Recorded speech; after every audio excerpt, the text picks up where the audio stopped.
Maandalizi mazuri, wachezaji wanafanya mazoezi vizuri. Tangu Cairo mpaka hapa, tumesafiri salama, tunamshukuru Mungu.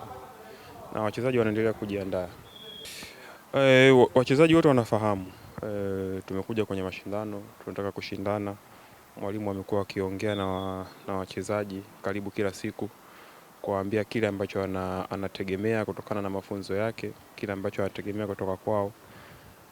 Na kila mchezaji nadhani anafahamu umuhimu wa mashindano na ukubwa wa mashindano. Kwa hiyo wachezaji wetu wamejiandaa kiakili na kimwili na wanaendelea na maandalizi ya mwisho kabla ya kuelekea kwenye mchezo wetu wa kwanza.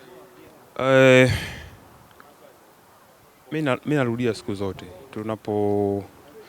Wachezaji wanapokuwa katika kambi, wanapokuwa katika michezo, katika mashindano kama haya, ni wanaliwakilisha taifa. Wako hapa kwa niaba ya Watanzania wote.